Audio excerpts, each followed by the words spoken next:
Yo, novi lolo me do gbena we va gben kefe avalaji. Nko nyenye Edem, ne nya me e ne va monji, jagba na subscribe.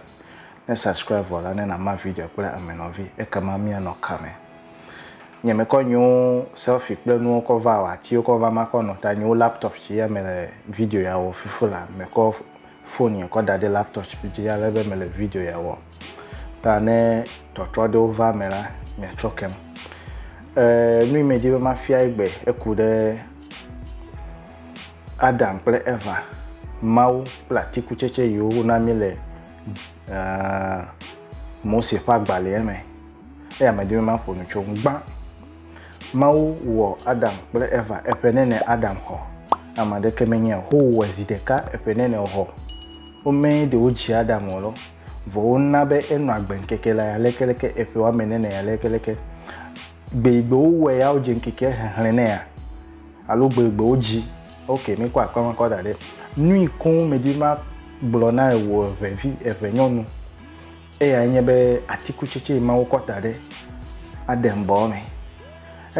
me de e fa atiku cheche ya medibe wo ple viwe mi abia wo ple vi wo ple so mi no yin mi akanyama me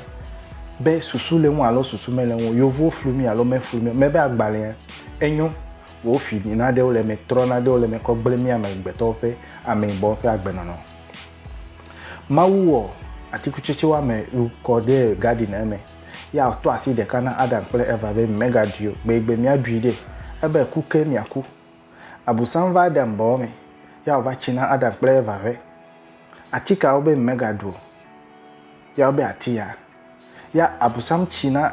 Eva be ne duide mi afo nko avu ya Eva va idui ya onkuvu okagde na soro eso onkuchevu maukula me abusam de ameka egbanya tefe gba maube akuke naku vomekus de kao gba abusam be nku avu na we nya tefe nku vu na we chogbe magbe afo nya be yole ama mako apama ko dare ne ejije devi ya devi menya nwe ple voin ya ne ko poison ko ne ko bo float ko ne devia anu bo float a du bo float anu poison deji nya te fe de kai e ya mi le go yo la gben ke fe avala jibe mi hin common sense ne mi akọ no agbe e wo evito evino vai ko didi ti dagba me ko chideji ne na ko na evi o apo be milk elere ne na ko bo float ko na devie ne na china devie be me lo dopo ye viwe fo oho e hofe wa meton ene mepo nya nwe ple fon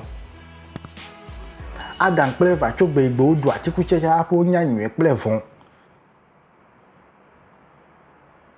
ta ne menye do odu atiku cheche o da nye ne o menya nwe ple fon ewo evito evino ewo evi chigbo ati wan wo ple vi o ni lon akopo ezin ko desimia ta gba nu imedi ma fia o la gbenke fe ava la je nyebe mawi wo atiku chiche nwe ple von ko dade Edem bome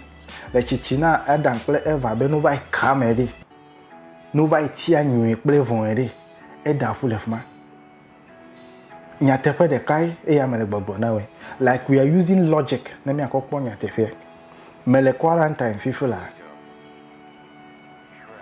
ya ta wa be mele enya mavo ma dide me ma wo nyema ide domu mele quarantine ye bo nyema va gbe nye fe gamele fio nya kwi ma de ma no me kaka ne wo na nya be it is true nya tefe onye c'est vrai parce que ne mi me ku mi ape susu ore mi ma se me e wo evito ka akọ poison wo kon na eviwe a chi ne be e ya de if devie me nya nwe ple von cheta le dopo pastor ple bishop yo nya nwe ple vo kra che wa menene ma u dopo egbe fen keke amero he mi nya nwe ple vo de mi menene ma u do mi po ai Adam ple va gbe igbo do atiku cheche apo nya onya nwe ple vo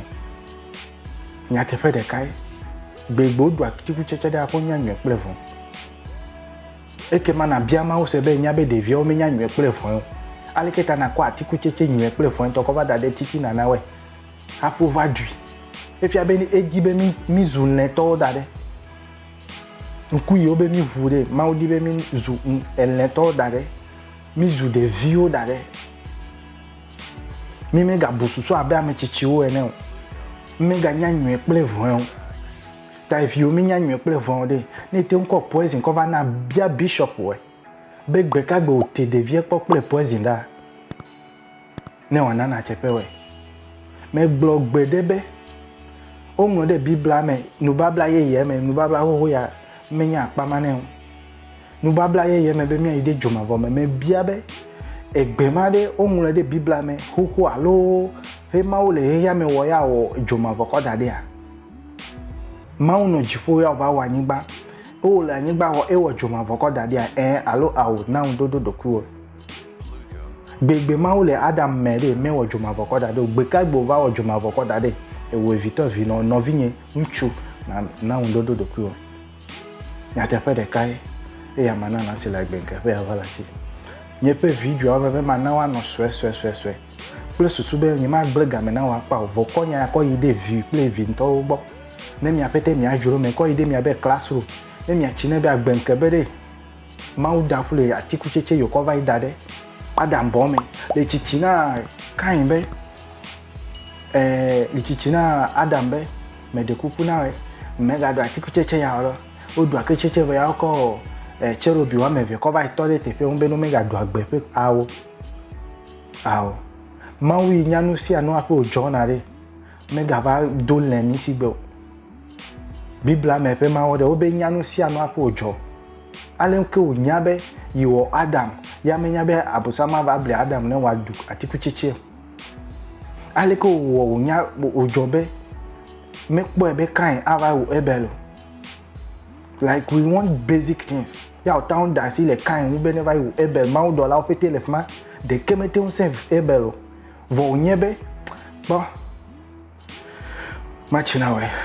la penke pe avala jimi bere anyo be mi agun ya pe susu ne mi apo agbe fe ngo gbe dede Kristo gbe no enyo vo me be le gbo subo le me bia dagbe na me sia